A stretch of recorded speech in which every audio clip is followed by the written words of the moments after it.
चमन दौड़ता हुआ मंजूषा के पास पहुंचा। चमन को हाफते देख मंजूषा एकदम सकते में आ गई। अरे अरे, क्या हुआ चमन? किसी से झगड़ा हो गया क्या? भंवर भैया कहाँ है? जल्दी बताओ। तुम दौड़ते हुए क्यों आए हो? बतलाता हूँ दीदी, पहले सांस तो लेने दो। चमन एक पल को रुका, फिर गहरी सांस लेते हुए बोला, मंजूषा दीदी, मेरी बात ध्यान से सुनो। फुसफुसाकर मंजूषा के कान में कुछ कहने लगा। पूरी बात सुनकर मंजूषा होठों ही होठों में बुदबुदाई। उसकी ये मजाल! आप कुछ करें दीदी, वरना बहुत बड़ा अनर्थ हो जाएगा। मंजूषा ने कुछ सोचते हुए चमन से कहा, तुम जाओ, मैं सब संभाल लूंगी। हाँ दीदी, कुछ करो, वरना गोपाल और भंवर आपस में जरूर टकरा जाएंगे।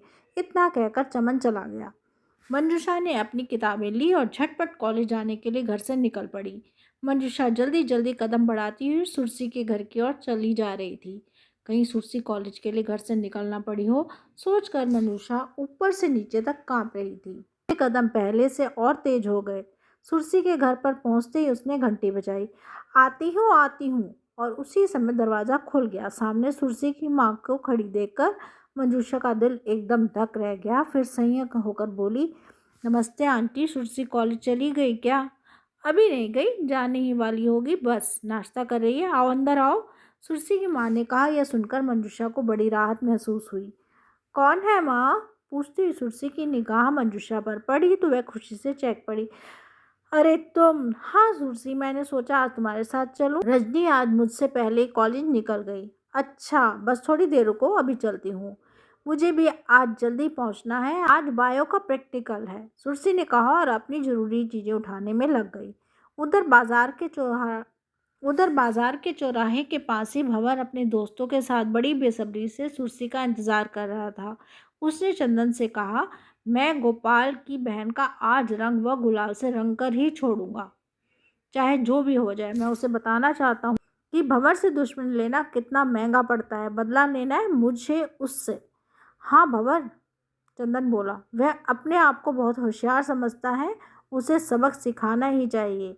उसने मेरी बहन को स्कूल में रंगा था, तो मैं उसकी बहन को बीच चौराहे पर रंग दूंगा।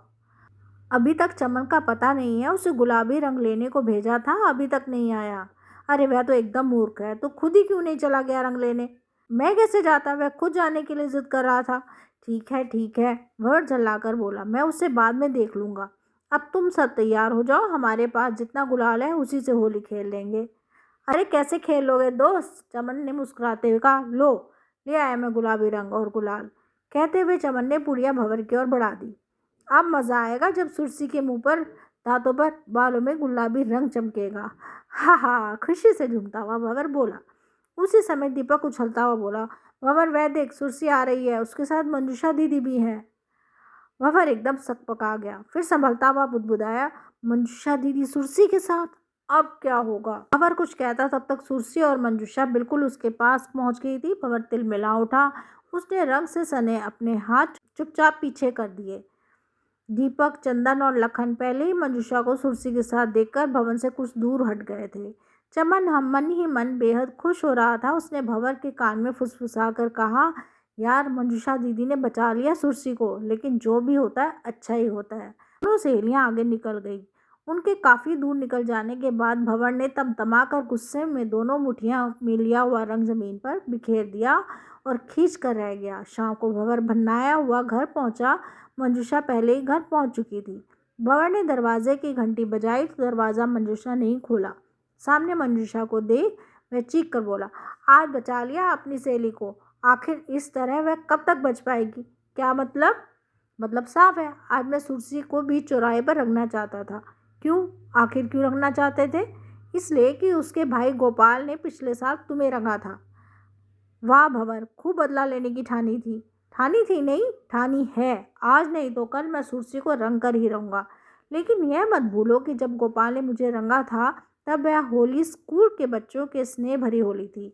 हम सभी ने खुशी से दूसरे को रंगा था, ना कि जबरदस्ती। लेकिन तुम और तुम्हारी सड़क छाप टोली। मंजूषा, भंवर जोर से चीखा। उसी समय बगल वाले कमरे से पर्दे की आड़ में खड़ी सुरसी सामने आ गई। उसे देख भंवर हक्का बक्का रह गया। दोनों एक दूसरे को देखते ही रह गए। सुरसी बोली, तो यह बात थी मंजूषा, इसलिए मेरे साथ कॉलेज गई थी? फिर सुरसी भंवर की ओर मुखातिब होकर बोली, लो मैं खड़ी हूँ, जितना चाहो उतना रंग लो, ले लो अपना बदला। भंवर से कुछ बोलते नहीं बना, उसकी जुबान में मानो ताला पड़ गया। उसने मंजूषा की ओर देखा। मंजूषा ने कहा, हाँ रंग डालो, होली चौराहे की नहीं चौखट के अंदर वाली अच्छी होती है।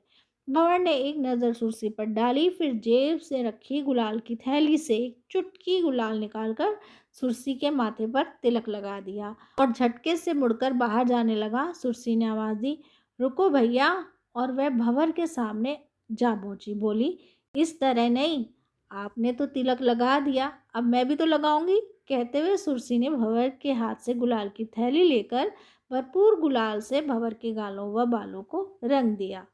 ये छोटी सी प्यारी सी कहानी यही ख़त्म होती है। धन्यवाद।